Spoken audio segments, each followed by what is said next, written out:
Mesdames, Messieurs, bonsoir. Ravi de vous retrouver pour ce rendez-vous d'actualité. Tout de suite les titres. Les éprouvettes et expérimentations doivent faire germer une agriculture moderne au Bénin.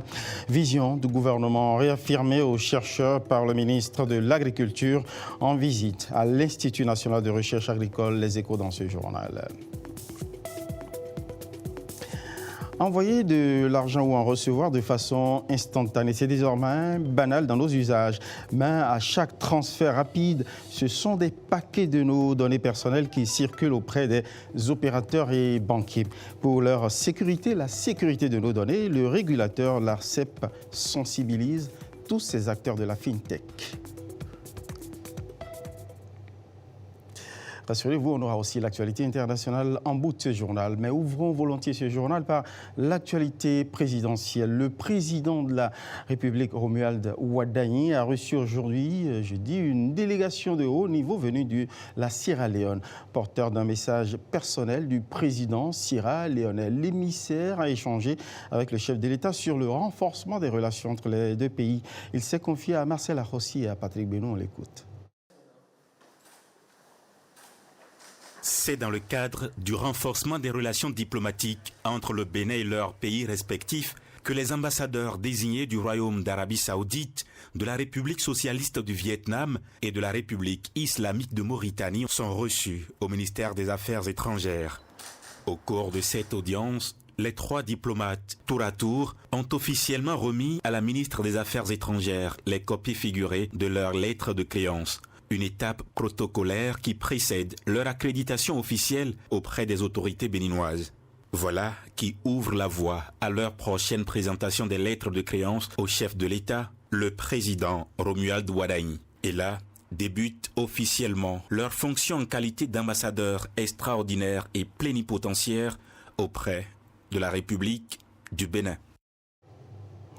De Cotonou, direction nord du Bénin. Après les décisions, place à la pédagogie. À Parakou, le porte-parole du gouvernement déploie son office. Le ministre Wilfried Léon-Ngouméji est allé à la rencontre des citoyens pour expliquer les premières décisions gouvernementales. Santé, éducation, agriculture, commerce. Les nouvelles réformes ont été passées au crible au cours d'un échange direct avec les citoyens des terroirs, en présence des autorités locales. Ronald Robinson et Michael Noati aussi en témoin professionnels, on les écoute. C'est nous qui avions voté plus. Au centre des échanges, une idée, rendre compte. Pour le porte-parole du gouvernement Wilfried Léon-Ngouméji, cette démarche doit permettre d'expliquer les choix de l'exécutif, mais aussi d'entendre ce qui reste encore à améliorer. Première urgence évoquée, la santé. Dans les hôpitaux publics, le gouvernement annonce une nouvelle règle pour les situations critiques. Lorsqu'une vie est en danger, les premiers soins doivent passer avant la question de l'argent. Le président Wadagni et son gouvernement ont dit, vous les médecins, vous les agents de santé, ne demandez plus à la personne qui est blessée, les étudiants qui arrivent blessés, qui est sur la civière, ne lui demandez pas combien tu as dans la poche. Vous soyez d'abord la personne. Une mesure qui, selon le gouvernement, a déjà concerné plus de 12 000 passages aux urgences, dont environ 4 000 cas classés comme urgence vitale. Pour soutenir les hôpitaux, une enveloppe d'1 milliard de francs CFA est annoncée pour renforcer les stocks nécessaires aux soins. Mais dans le Borgou, terre agricole par excellence, les producteurs attendent surtout de voir ce que les nouvelles mesures peuvent changer dans leurs revenus. Pour le coton, le gouvernement annonce une prime exceptionnelle de 10 francs CFA par kilogramme si la production nationale atteint 700 000 tonnes. La même logique est annoncée pour le cajou, le soja et le riz, avec des bonus liés aux quantités livrées aux unités de transformation. Objectif, mieux rémunérer ceux qui produisent, faire fonctionner les usines et créer des emplois. Cette mesure veut que nos agriculteurs s'enrichissent de plus en plus, qu'ils gagnent de l'argent. Autre annonce à fort impact social, la gratuité progressive de la scolarité des filles dans les établissements publics jusqu'en terminale. Une décision accompagnée d'un investissement annoncé de 20 milliards de francs CFA pour améliorer l'accès à l'eau, à l'électricité et aux toilettes dans les écoles. À cela s'ajoute la réduction des redevances dans les marchés modernes pour alléger les charges des commerçantes. Puis vient le temps des questions. Les citoyens interrogent, les autorités répondent. La reddition de comptes devient alors un exercice d'écoute autant que d'explication. À Parakou, toutes ces annonces ont trouvé une scène, celle du dialogue. Mais leur évaluation se jouera demain dans les champs, les écoles, les marchés et les hôpitaux, là où les politiques publiques rencontrent la vie quotidienne des citoyens. Les producteurs agricoles sont sans doute ravis par les primes incitatives qui leur ont été récemment octroyées. Une incitation à produire davantage. Le cap est fixé par le gouvernement à travers de nouvelles mesures incitatives en faveur des filières coton, soja, anacarde et riz.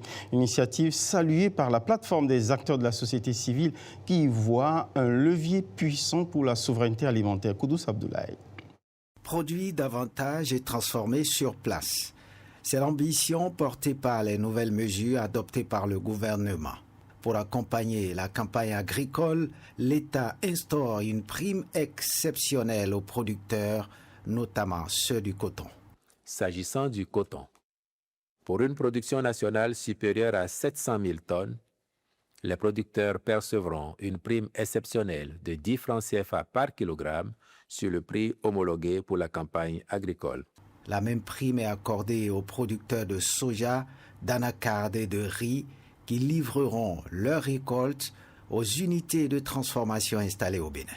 En ce qui concerne les filières anacarde, soja et riz, dès que les capacités de transformation installées sont satisfaites, les producteurs percevront une prime exceptionnelle de 10 francs CFA par kilogramme livré aux usines locales. À travers cette décision, le gouvernement entend stimuler la production agricole, garantir l'approvisionnement des industries locales en matières premières. Ces mesures sont favorablement accueillies par la plateforme des acteurs de la société civile. Pour ces responsables, cette politique peut contribuer à accroître la production, améliorer les revenus des agriculteurs et renforcer la souveraineté alimentaire du Bénin. Le problème de la sécurité alimentaire et nutritionnelle serait réglé. Et puisque nous aurons assez facile à ce que nous mangeons, ce que nous transformons, nous-mêmes nous allons manger. Et le plus grand, c'est qu'il y aura amélioration donc, des recettes donc, de l'État. Surtout ça, et ce qui va entraîner l'investissement, donc des gros investissements dans notre pays. En encourageant à la fois la production et la transformation locale, le gouvernement entend faire de l'agriculture un véritable levier de croissance économique. Des incitations à la production agricole, passons en amont à la recherche agricole. Le ministre de tutelle fixe le cap. Il veut voir une agriculture béninoise bourgeonnée au bout d'une recherche qui innove. Ambition réaffirmée par le ministre de l'Agriculture du gouvernement Wadahi lors de sa première visite à l'Institut national de la recherche agricole. Les laboratoires et expérimentations doivent produire une transformation durable du secteur agricole. Telle est la vision officielle qu'il partage avec les chercheurs. Koudous Abdoulaye et François Zinsou l'ont suivi, en voici les échos. Le ministre a parcouru le parc des technologies et de l'innovation, un véritable laboratoire à ciel ouvert où sont expérimentées plusieurs spéculations agricoles, notamment le manioc, le riz, le maïs, le soja, la tomate, le piment, le gombo, le chou et le basilic. Ces espaces permettent de tester et de mettre au point des solutions destinées à améliorer les rendements et à renforcer la résilience du secteur agricole. La visite s'est poursuivie au laboratoire de recherche où les scientifiques développent de nouvelles technologies et innovations au service de l'agriculture béninoise. Le ministre a pu découvrir les travaux menés par les équipes de chercheurs ainsi que les équipements mis à leur disposition. Au-delà de la découverte des infrastructures, cette première visite avait également pour objectif de présenter la nouvelle vision du gouvernement pour un secteur agricole plus moderne, plus performant et davantage orienté vers l'innovation. Le ministre nous a fait comprendre qu'il a besoin quand même de la recherche agricole pour atteindre le niveau optimal escompté par le gouvernement du président Wadahi. Nous sommes disposés à pouvoir accompagner la dynamique qui est en cours pour le meilleur de nos populations. Une démarche qui traduit la volonté des autorités de faire de la recherche scientifique un levier essentiel de la transformation durable de l'agriculture au Bénin. Restons dans l'univers agricole où la plateforme nationale des organisations paysannes et des producteurs agricoles du Bénin, la PENOPA Bénin, se donne un nouveau capitaine. Athanase Aguia prend ainsi les commandes d'une organisation rompue à la défense des intérêts du monde agricole. Il remplace une autre figure illustre du monde paysan, Aruna Lawani, qui a dirigé la PENOPA pendant 12 ans. Pedro Mensang-Bewa et Constantin Agbo pour le film de cette séquence. Je mesure la grande responsabilité. Important acteur du secteur agricole, voici le nouveau visage de la PENOPA Bénin, la plateforme nationale des organisations paysannes et des producteurs agricoles. Un cadre de concertation des syndicats et fédérations d'agriculteurs appelés aujourd'hui à relever de nouveaux défis. Nous sommes appelés à travailler, à revoir un peu les tests de la PENOPA, qui doit être clair et permettre à chaque organisation fêtière membre de savoir quel est son rôle, il doit jouer quel rôle et qu'est-ce que le rôle de la PENOPA centrale. Aujourd'hui, nous sommes 185 000 membres au niveau de la FENAPA avec 21 314 femmes. Donc mon premier défi, c'est de sensibiliser beaucoup de femmes et hommes pour permettre aux femmes d'être aussi dans les instances de décision pour accompagner nos organisations agricoles. Athanase Aguia succède à une autre figure engagée du secteur. Depuis 20 ans, la PENOPA Bénin œuvre à la défense des intérêts des producteurs agricoles et à l'amélioration de la productivité des exploitations. Au fil des années, elle s'est également imposée comme un interlocuteur de référence dans l'élaboration des politiques publiques en faveur du développement agricole. Il n'y a pas la Chambre nationale d'agriculture à part, il n'y a pas la PENOPA à part. Nous sommes ensemble. On est comme un peu dans une sorte de boue où la PENOPA intervient parce que les mouvements là-bas ne sont pas encore solides. Mais ces mouvements ont leur fonction, ont leur logique, ont leurs intérêts dont il faut tenir compte. Et je salue vraiment l'orientation que vous avez donnée à votre mandat dès ses débuts. Un mandat de 5 ans que la nouvelle équipe dirigeante place sous le signe du dialogue et de la cohésion entre les différentes fêtières réunies au sein de la PENOPA Bénin. Quand on dit agriculteurs, les artisans ne sont pas loin. Écho à présent donc de l'actualité de nos artisans. Eh bien, leurs responsables associatifs se sont réunis en session extraordinaire de l'Assemblée générale de la Chambre des métiers de l'artisanat à Cotonou. Ils se penchent entre autres sur le fichier électoral de l'institution. La ministre des Petites et Moyennes Entreprises, de la promotion de l'emploi en charge de la formation professionnelle est attentive à ces assises. Elle les a d'ailleurs lancées sous les yeux de Ghislain Poguet et de Jean Lombima.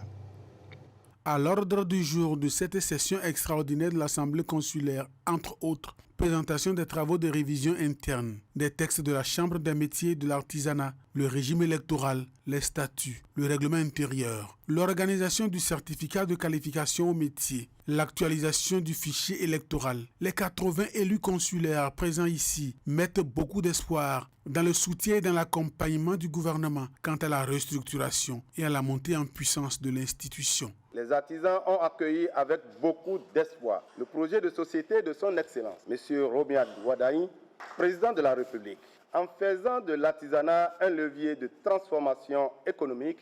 Priorité du chef de l'État dans le secteur, création d'emplois, lutte contre l'extrême pauvreté, territorialisation de la croissance. À la tribune, la ministre des Petites et Moyennes Entreprises, de la promotion de l'emploi, en charge de la formation professionnelle, a dit sa ferme volonté de faire du ministère qu'elle dirige un bras ouvrier puissant et efficace de la vision du chef de l'État pour le secteur. Notre cap est clair, faire de l'artisanat un puissant moteur de croissance et un levier d'attractivité pour nos territoires. Pour y parvenir, nous passons à la vitesse supérieure.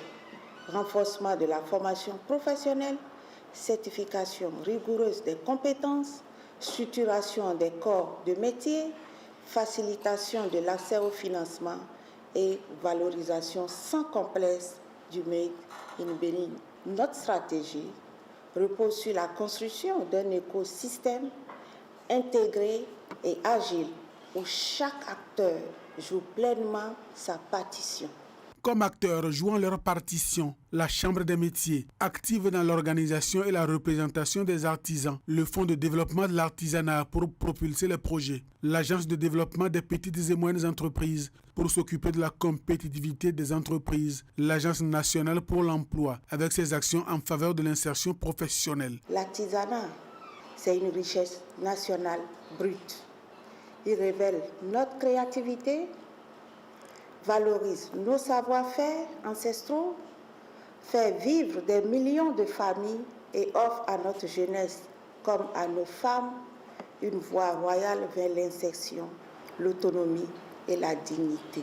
La Chambre des métiers de l'artisanat est un établissement public à caractère professionnel, doté de la personnalité morale et de l'autonomie financière. Elle a pour mission la représentation, la promotion du secteur et la protection des intérêts des artisans béninois et des entreprises artisanales auprès des collectivités locales, des instances nationales, sous-régionales et internationales.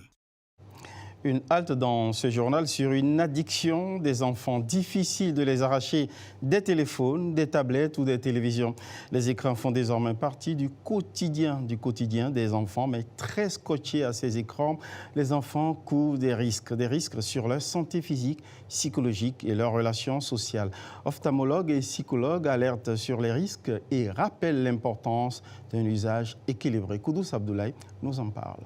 Enfants et écrans est un véritable sujet de préoccupation. Pour l'ophtalmologue, une exposition excessive aux écrans n'est pas sans conséquence sur la santé visuelle de l'enfant. Cela les fatigue, ils développent déjà la myopie à cet âge-là et d'autres pathologies. Donc il faut réglementer. En période de détente, les spécialistes recommandent de diversifier les activités des enfants en privilégiant les jeux, la lecture ou les activités de plein air.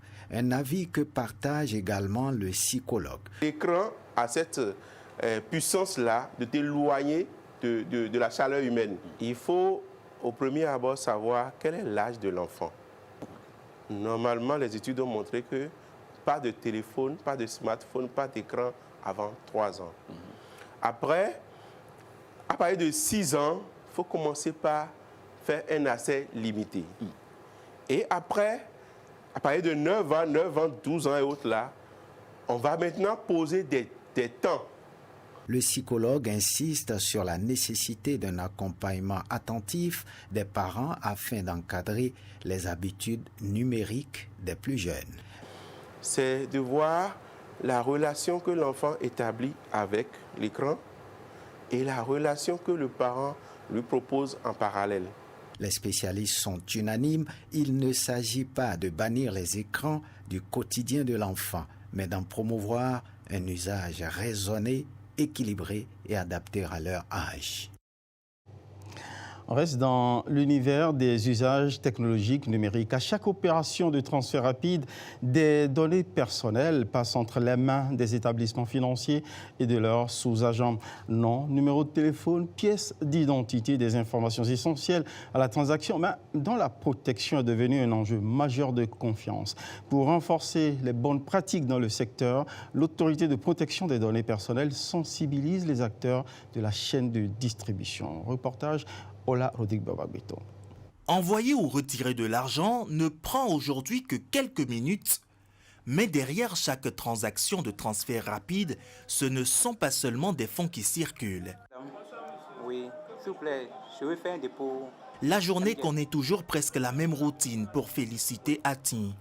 Responsable d'un établissement financier, elle vogue entre envoi d'argent, retrait et vérification d'identité avant de remettre le moindre franc.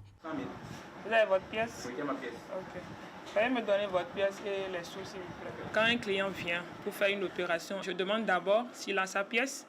En plus de ça, je prends d'abord l'argent, je demande le numéro, je note les informations. Pour le cas de Momo, on n'a pas besoin de l'adresse, mais pour les transferts régionaux, oui, de l'adresse, numéro de téléphone, si possible, numéro parcelle, etc. Des données personnelles aussi précieuses que les fonds qu'elle distribue. Ces informations permettent de sécuriser les transactions, mais elles imposent aussi une obligation, protéger la vie privée des clients. C'est justement autour de cette responsabilité que Félicité retrouve ici ses pairs et des sous-agents de banque. L'autorité de protection des données personnelles les convie pour une sensibilisation.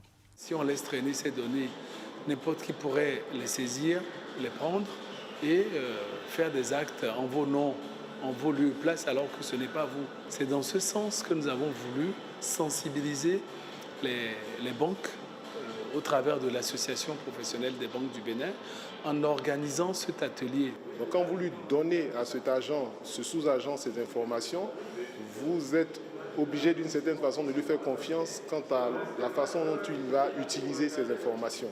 Et cette initiative-là est importante pour rappeler aux sous-agents qu'il est nécessaire que la confiance qu'on leur accorde se traduise par des actes concrets. La confiance ne repose plus uniquement sur la rapidité du service, elle se construit aussi dans la confidentialité des informations confiées par les clients. Autant Félicité que ses pairs veulent désormais apporter la bonne pierre à cette construction. Nous sommes obligés de se conformer aux réalités de la protection des données à caractère personnel. L'identité du client est désormais plus précieuse parce que j'entendais parler des données personnelles, mais pas en profondeur avant la formation. Ils nous ont dit qu'on est censé créer une base de données pour les données personnelles, qu'on est censé garder cette donnée-là sur au moins 10 ans.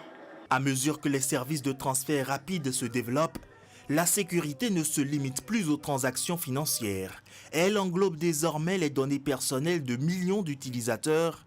Et seulement au prix de la protection, le numérique continuera d'inspirer confiance.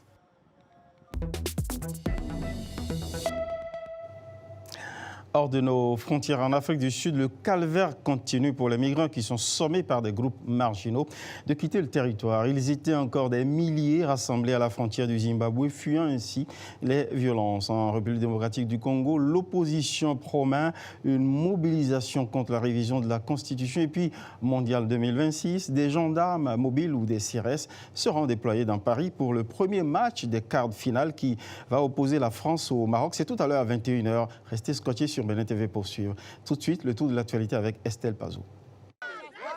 Plusieurs étrangers cherchent désespérément à quitter l'Afrique du Sud. Ils étaient des milliers rassemblés près de la frontière avec le Zimbabwe, s'ajoutant aux quelques 35 000 personnes déjà rentrées chez elles sur fond de violence contre les migrants. Cet exode a commencé il y a plusieurs semaines lorsque des groupes marginaux ont exigé le départ avant le 30 juin de tous les immigrés en situation irrégulière, ce qui a provoqué des manifestations violentes et des affrontements. 2 Mozambicains, un Éthiopien et un Malawite ont déjà trouvé la mort, selon la police. En République démocratique du Congo, les chefs de l'opposition appellent à une manifestation de grande ampleur le 22 juillet contre les modifications constitutionnelles qui permettraient au président Félix Tshisekedi d'obtenir un 3e mandat. Cette marche dira non au coup d'État constitutionnel, non à la confiscation de la souveraineté populaire, non à la guerre permanente et à la mauvaise gouvernance, a déclaré le chef de l'opposition lors d'une conférence de presse à Kinshasa, la capitale. Les tensions sont vives entre le gouvernement et ses opposants à l'approche des élections de 2028 depuis que le Parlement, à majorité républicaine, a approuvé une proposition de prolongation du mandat présidentiel. À quelques heures du coup d'envoi de la rencontre France-Maroc, premier quart de finale du Mondial 2026, le préfet de police annonce une dizaine d'escadrons de gendarmes mobiles ou de CRS déployés dans Paris et dans la Petite Couronne. La préfecture de police prévoit notamment l'utilisation de drones pour surveiller les rassemblements et identifier rapidement d'éventuels incidents. Les autorités ont aussi prévu de limiter les regroupements autour des Champs-Élysées en fermant plusieurs stations de métro. Bien évidemment. Merci pour votre inusable fidélité. Surtout, ne bougez pas, restez scotchés sur Bénin TV, confortablement installés dans vos positions pour suivre, juste après ce journal, le plateau reporter du Mondial 2026 qui va vous conduire aux frontières du premier match des quarts de finale entre la France et le Maroc. Prenez du plaisir en compagnie de nos programmes. Bonsoir chez vous.